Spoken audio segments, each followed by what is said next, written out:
فرزند زہرا یہ حالات برے ہیں۔ کاشانہ بصیرت ایک ایسا مکمل یوٹیوب چینل جس پر محروم بصارت کے لیے بالخصوص اور تمام افراد کے لیے بالعموم سینکڑوں کی تعداد میں اسلامی کتب دستیاب ہیں۔ لہذا گزارش ہے کہ آپ اپنی ذمہ داری نبھاتے ہوئے کاشانہ بصیرت کو سبسکرائب کرنے کے ساتھ ساتھ بیل آئیکن کو پریس کیجیے تاکہ آپ علم کے حصول کے ساتھ ساتھ مذہب اہل بیت کی اشاعت میں بھی اہم کردار ادا کرتے رہیں۔ کاشانہ بصیرت۔ فرزند زہرا یہ حالات برے ہیں۔ بسم اللہ الرحمن الرحیم۔ اب ہم کتاب فلسفہ احکام کے پارٹ نمبر 4 کا آغاز صفحہ نمبر 65 سے کر رہے ہیں۔ ہیڈنگ ہے عورت کو نماز کی حالت میں اپنا بدن کیوں ڈھانپنا چاہیے؟ سوال: جب خدا ہر چیز کے ظاہر اور باطن سے آگاہ ہے تو پھر عورتوں کے لیے نماز کی حالت میں بدن کا ڈھانپنا کیوں ضروری ہے؟ جواب: اس میں کوئی شک نہیں کہ خدا ہر چیز سے ہر حالت میں باخبر ہے اور پوشیدہ اور پنہاں اس کے لیے کوئی مفہوم نہیں رکھتا۔ وہ اپنے بندوں سے نامحرم بھی نہیں ہے، تاہم انسان کی عبادت کے وقت اپنے آپ کو خدا کے حضور میں دیکھتا ہے،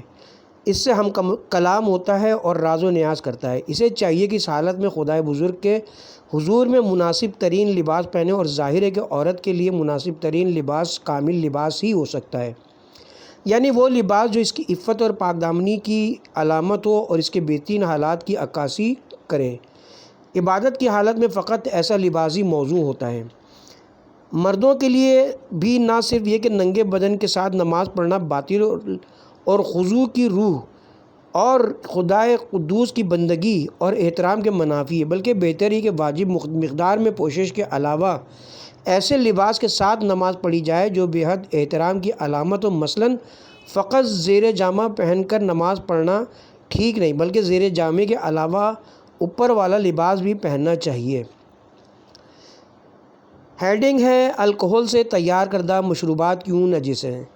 سوال: علماء نے اپنے رسالوں میں الکحل سے تیار شدہ مشروبات کو نجس کیوں قرار دیا ہے، جبکہ الکحل بہت سی اشیاء کو وبائی اثرات سے پاک کرتی ہے اور بہت سی جراثیم کا خاتمہ کرتی ہے؟ اس کے باوجود اس کے نجس ہونے میں کیا حکمت ہے؟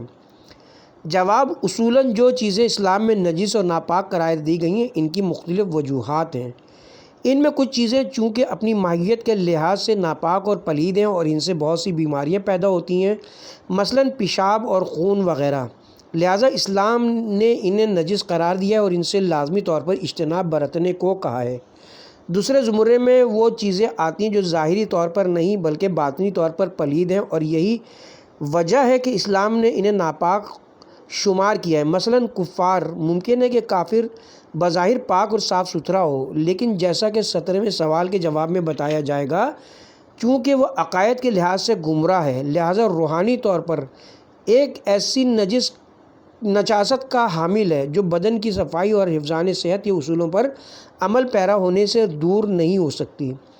مسلمانوں کے عقائد کی حفاظت کی غرض سے اسلام نے کافروں کو ناپاک شمار کیا ہے تاکہ مسلمانوں کو ان سے مکمل طور پر گھل مل جانے سے روکا جا سکے،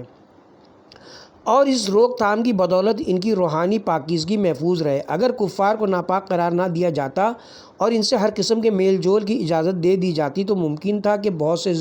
ضعیف الاعتقاد لوگ ان کے خیالات اور اقوال سے متاثر ہو جاتے ہیں۔ جلد ہی ہم کفار کے ناپاک ہونے کے فلسفے پر گفتگو کریں گے۔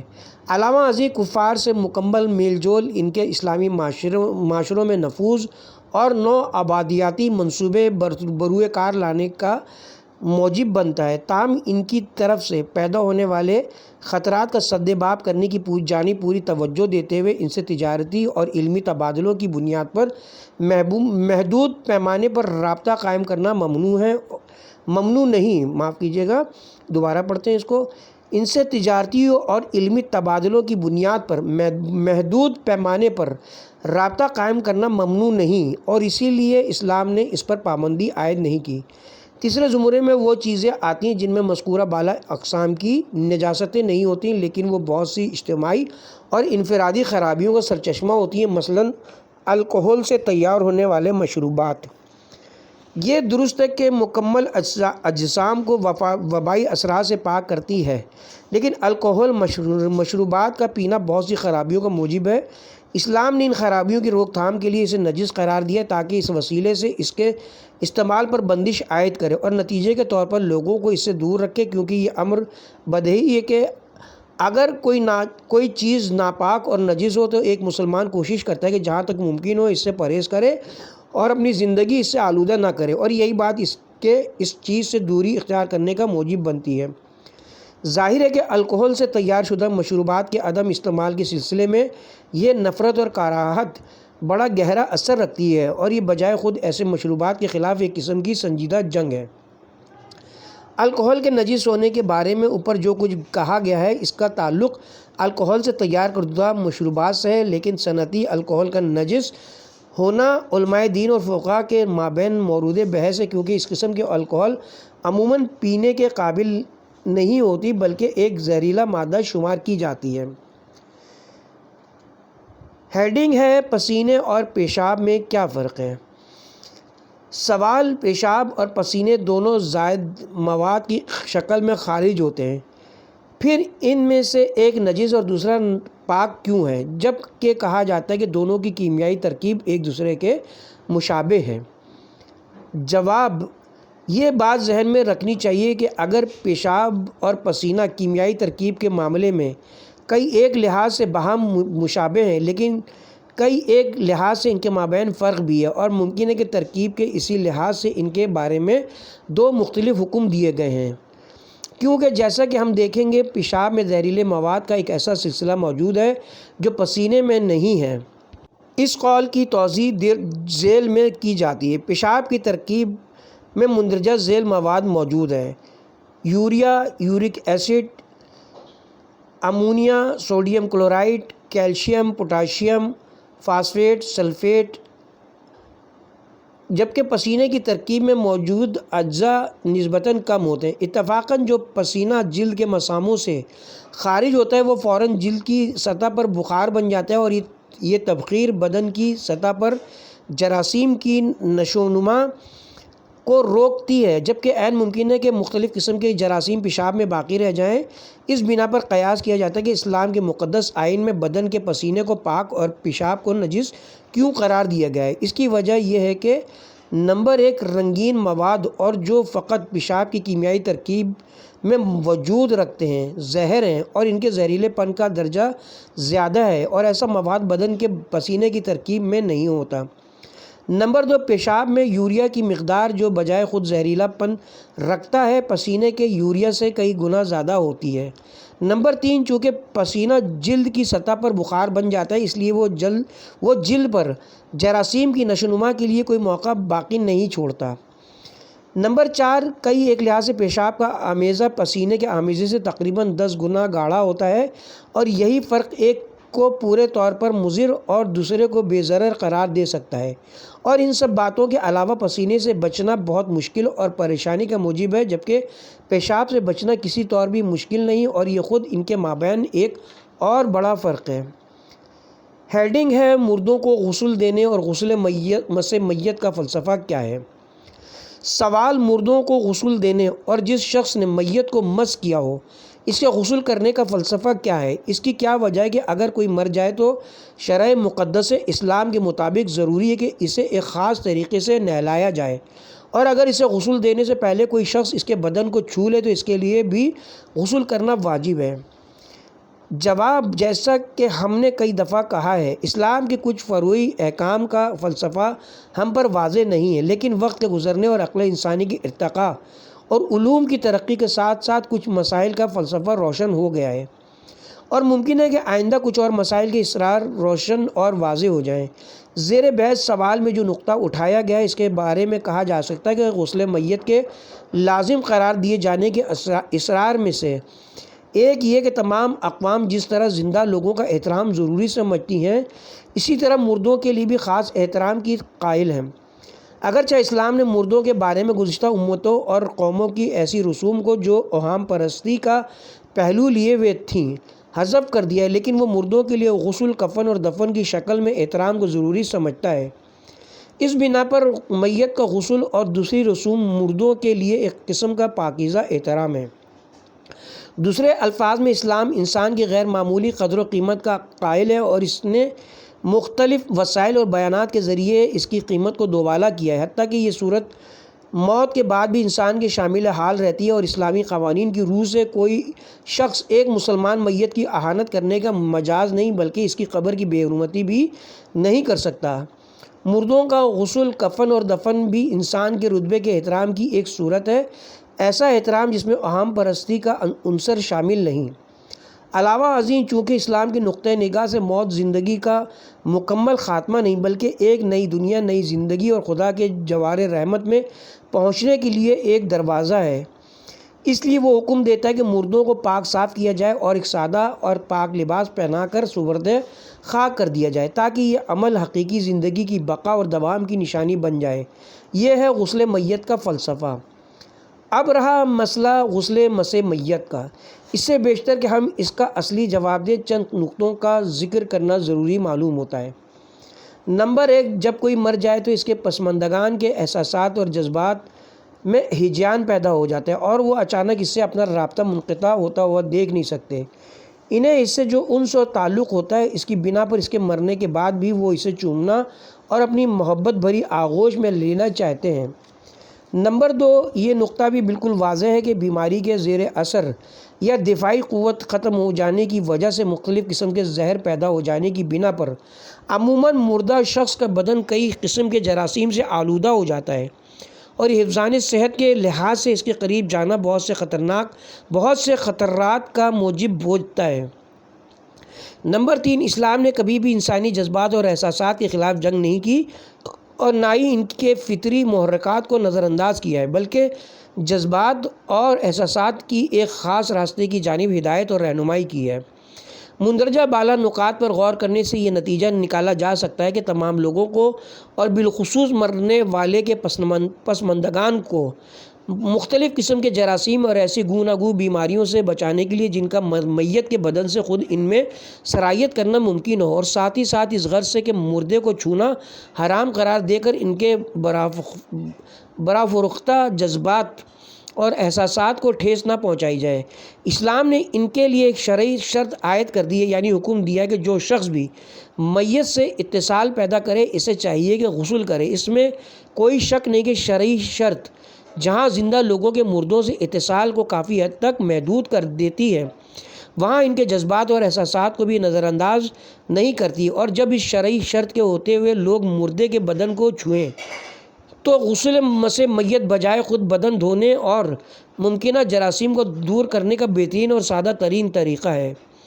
ممکن ہے بعض لوگ یہ اعتراض اٹھائیں کہ جب غسل مس میت کے ذریعے ایک شرعی شرط عائد کی گئی ہے اور اس کا مقصد آلودگی اور بیماریوں میں مبتلا ہونے کی روک تھام کرنا ہے، تو پھر مردے کو غسل دینے کے بعد اس سے اتصال پیدا کرنا اور چھونا غسل کا موجب کیوں نہیں ہوتا؟ لیکن یہ اعتراض سطحی معلوم ہوتا ہے، اور اس کا جواب واضح ہے کہ کیونکہ مردے کو بیری کے پتوں سے مخلوط پانی اور کافور ملے ہوئے پانی اور خالص پانی سے غسل دینا بجائے خود مردے کو وبائی اثرات سے پاک کرنے اور صاف ستھرا کرنے کا ایک مؤثر عامل ہے، اور اس کی وجہ سے کم از کم کچھ مدت کے لیے جو خطرات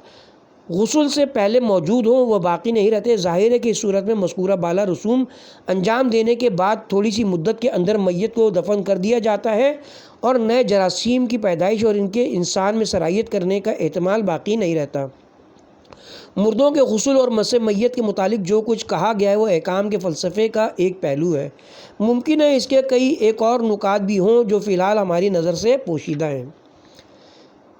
ہیڈنگ ہے: ناجائز بچے بعض مناسب سے کیوں محروم ہیں؟ سوال: اگرچہ ہم جانتے کہ جو بچے ناجائز تعلقات کے نتیجے میں جنم لیتے ہیں ان کا اپنے ماں باپ کے عمل میں کوئی دخل نہیں ہوتا اور وہ کسی گناہ اور معصیت کے مرتکب نہیں ہوتے، لیکن اس کے باوجود ہم دیکھتے ہیں کہ اسلامی روایات میں ناجائز بچوں کو مختلف طریقوں سے برا بھلا کہا گیا ہے۔ اس کے علاوہ انہیں اس بات کی بھی اجازت نہیں دی گئی کہ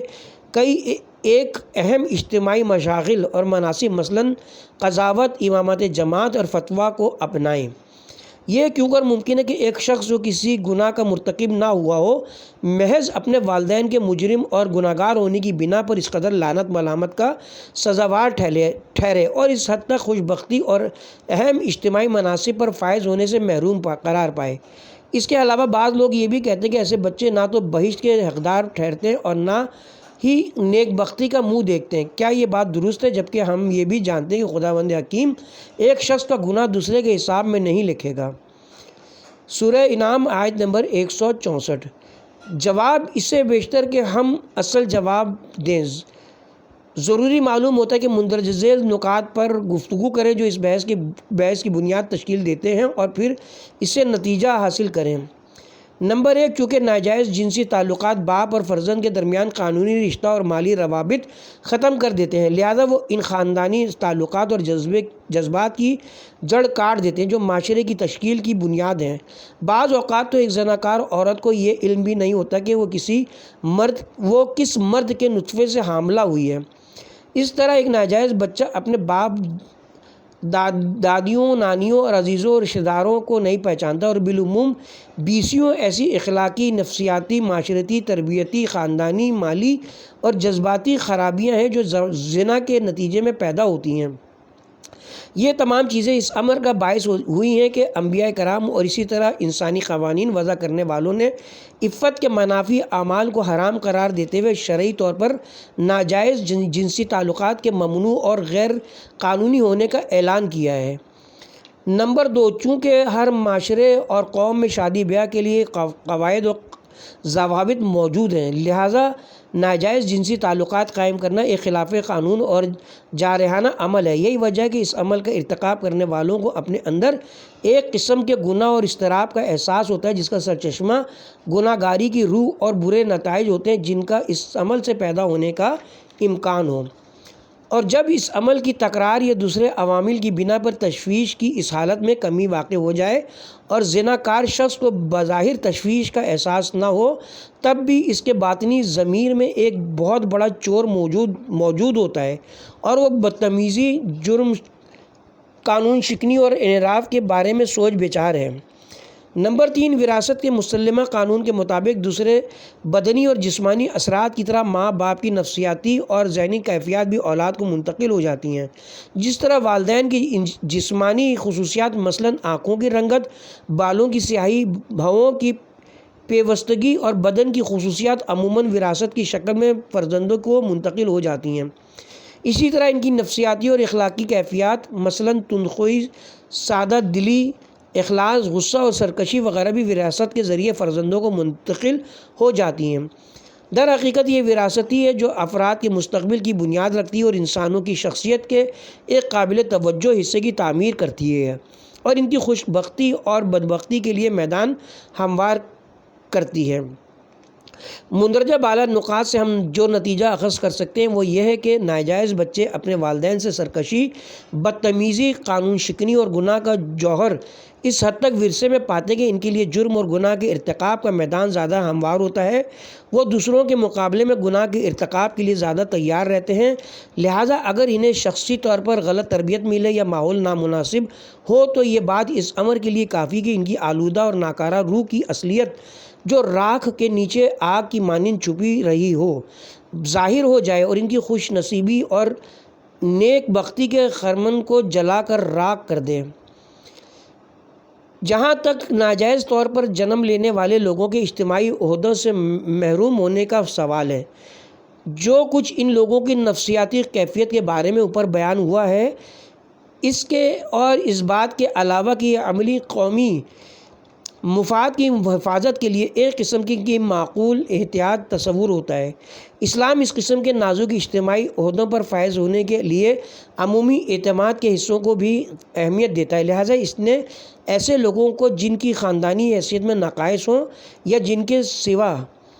جن کے سوابق ناپسندیدہ ہوں ایسے عہدوں سے محروم کر دیا ہے جن کے لیے روحانی طہارت کی ضرورت ہے، لیکن اس معاملے میں غلطی نہیں کھانی چاہیے، کیونکہ ان تمام کیفیات کے باوجود ایسا نہیں کہ فقط کسی شخص کا ناجائز اولاد ہونے اس کی بہرروی اور شقاوت کے لیے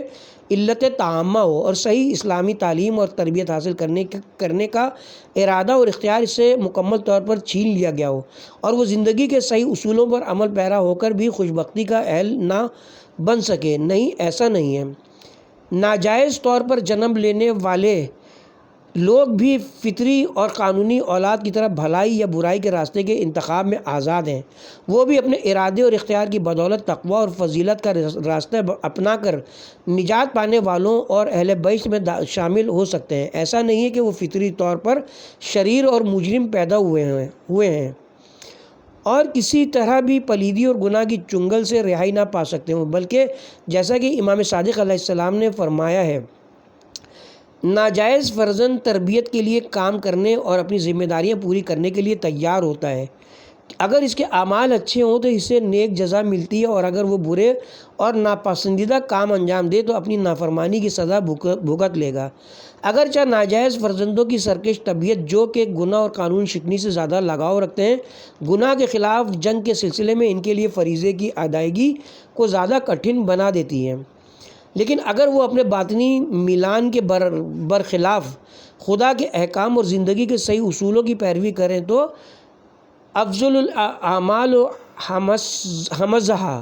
کے حکم کے مطابق، یعنی بہترین کام وہ ہے جو محنت اور مشقت کے ساتھ جڑے ہوئے ہوں، انہیں بہترین اور گراں بہا جزا دی جائے گی۔ پس اسلام ناجائز فرزندوں کو جو ملامت اور سرزنش کرتا ہے وہ محض اس لیے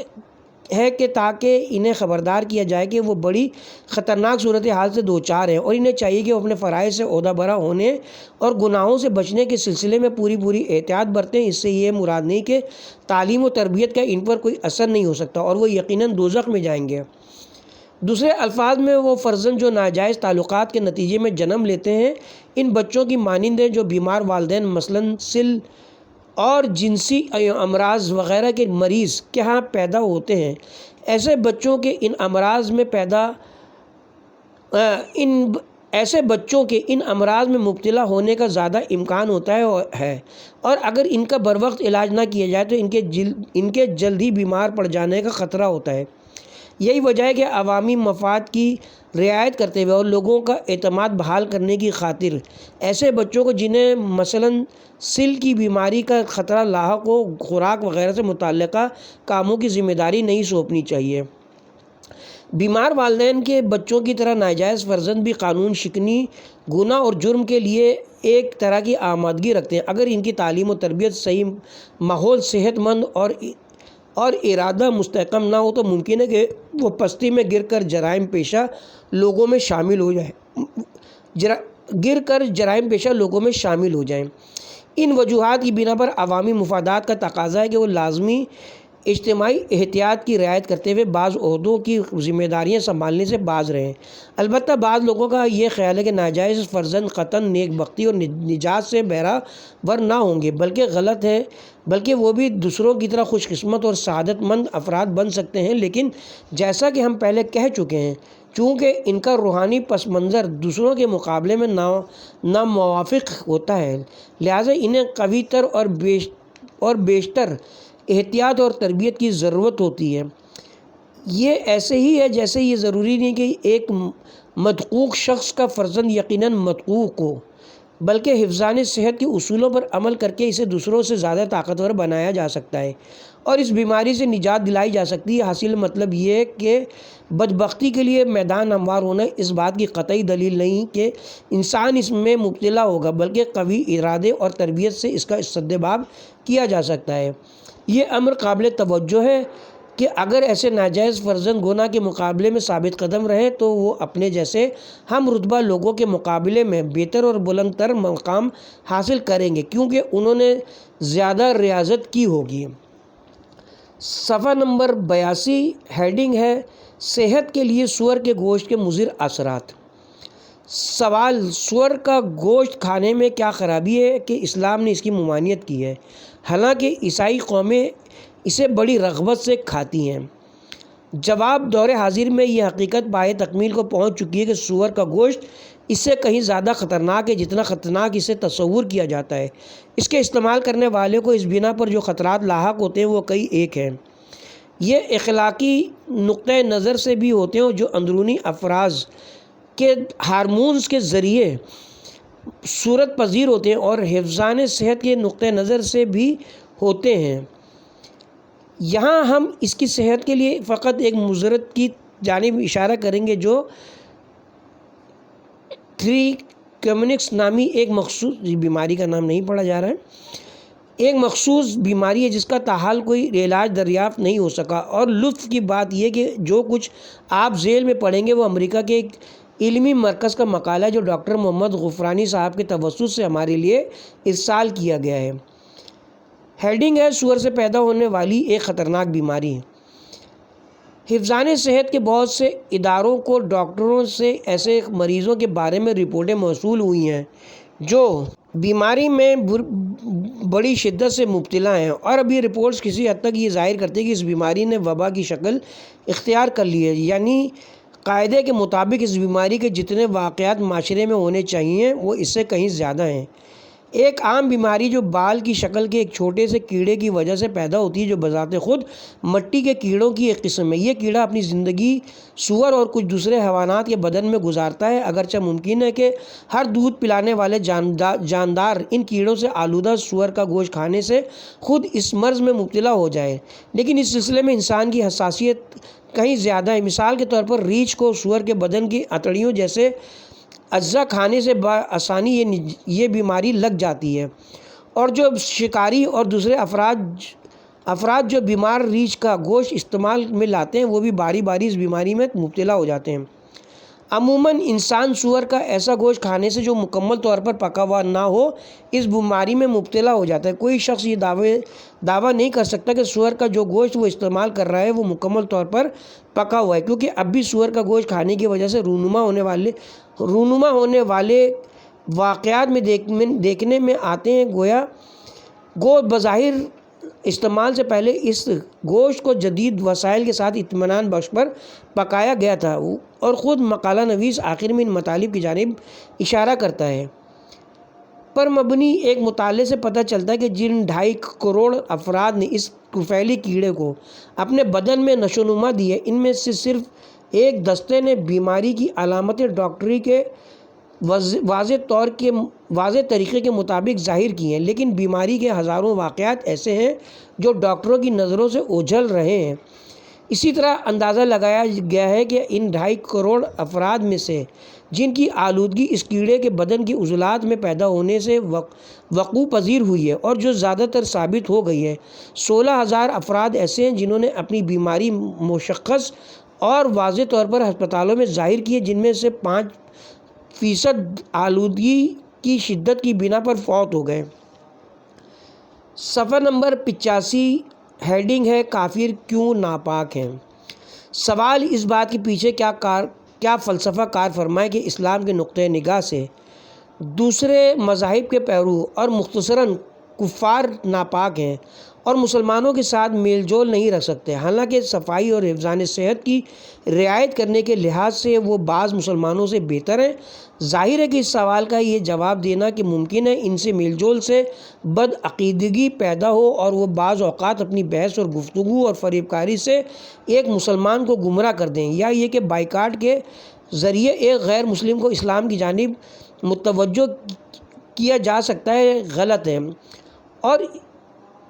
اس حربے کو ترک کر دینا چاہیے، کیونکہ اسلام روشن خیال لوگوں کا مذہب ہے، یہ ایسے لوگوں کا مذہب نہیں جن کی آنکھیں اور کان بند ہوں۔ جواب: اولاً یہ درست ہے کہ اسلام روشن خیال لوگوں کا مذہب ہے اور ایسے لوگوں کا نہیں جن کی آنکھیں اور کان بند ہوں، لیکن اگر مقصد یہ ہے کہ اسلام کسی خاص گروہ سے تعلق رکھتا ہے تو ظاہر ہے کہ ایسا نہیں ہے، اور اسلام تمام بنی نوع انسان کا دین ہے، اور اگر مراد یہ کہ روشن خیال اور دانا اشخاص اسلام کی اعلی تعلیمات سے بیشتر بہرہ مند ہوئے ہیں تو یہ بات صحیح ہے، لیکن یہ امر اس کی دلیل نہیں بن سکتا کہ اسلام اپنے قوانین میں کم علم رکھنے والے یا ان پڑھ لوگوں کو نظر انداز کر دے اور ان کے حال کی رعایت نہ کرے۔ اب ہم اصل سوال کی طرف آتے ہیں۔ جیسا کہ پہلے اشارہ کیا جا چکا ہے، کفار کا ناپاک ہونا مسلمہ طور پر ایک قسم کی روحانی ناپاکیزگی اور باطنی آلودگی ہے جس کے آثار کی ان کے جسم میں بھی رعایت کی گئی ہے، اور انہیں ناپاک قرار دینے کا ایک فائدہ بہت سے ایسے لوگوں کے عقائد کی حفاظت کرنا ہی ہے جو سرکش اور گمراہ لوگوں سے میل جول کا اثر بہت جلدی قبول کر لیتے ہیں اور گمراہ ہو جاتے ہیں۔ اور یہ کوئی نئی بات نہیں، مصلحین نے عام لوگوں کو ہمیشہ یہ تاکید کی ہے کہ آلودہ، گمراہ اور سرکش لوگوں سے دوری اختیار کریں، اور بالآخر اسلام نے اسی چیز کو کفار کے ناپاک ہونے کے حکم کی صورت میں بیان کیا ہے۔ ہم یہ بھی ملاحظہ کرتے ہیں کہ اسلام نے مقررہ شرائط کے تحت کفار کے ساتھ اقتصادی، تجارتی اور ان سے ملتے جلتے تعلقات قائم کرنے کی اجازت تو دی ہے، لیکن اس امر کی اجازت نہیں دی کہ انہیں ہم پیالہ و ہم نوالا بنایا جائے، یا یوں کہیے کہ اسلام چاہتا ہے کہ مسلمان ان سے تعلقات قائم کر کے فائدہ اٹھائیں اور ساتھ ہی ان اعتقادی اور اخلاقی نقصانات سے بھی محفوظ رہیں جو گہرے میل جول کے نتیجے میں بہت سے لوگوں کو پہنچ سکتے ہیں۔ یہاں غلط فہمی میں مبتلا نہیں ہونا چاہیے۔ ہم یہ نہیں کہہ رہے کہ روشن خیال اور با علم افراد جو اپنے لیے کفار سے میل جول کے نتیجے میں انحراف، گمراہی اور فساد اخلاق کا کوئی خطرہ محسوس نہیں کرتے، ان لوگوں سے مکمل طور پر گھل مل کر رہ سکتے ہیں اور مذکورہ بالا حکم سے مستثنی ہیں۔ نہیں، ایسا نہیں ہے۔ اسلام کے احکام کوئی خصوصی پہلو نہیں رکھتے، اور اس مقصد کے حصول کے لیے کہ اس دین کی حدود محفوظ رہیں، یہ ضروری ہے کہ اس کے احکام عمومیت کی کیفیت کے حامل ہوں، کیونکہ اگر ایسا نہ ہو تو ہر شخص اپنے آپ کو با علم قرار دے کر کفار سے میل جول قائم کر لے گا اور حد بندی کا قانون بالعموم درہم برہم ہو کر رہ جائے گا۔ غور فرمائیں۔ علاوہ ازیں تمام کافر افراد بہت سی آلودگیوں اور نجس چیزوں مثلاً سور کے خون اور گوشت اور الکحل سے تیار شدہ مشروبات سے اجتناب نہیں کرتے، اور قدرتی طور پر ان کی تمام زندگی ناپاک ہوتی ہے۔ ان آلودگیوں سے دور رہنے کی خاطر اسلام نے انہیں نجس قرار دیا ہے تاکہ جن مسلمانوں کا ان سے میل جول کی بنا پر آلودہ ہونے کا امکان ہو وہ ہر قسم کی آلودگی سے محفوظ رہیں۔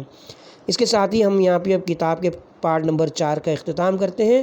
اور کتاب کے پارٹ نمبر 5 کا آغاز صفحہ نمبر 88 سے کریں گے۔ ہیڈنگ ہوگی جزیے کا کیا مقصد ہے۔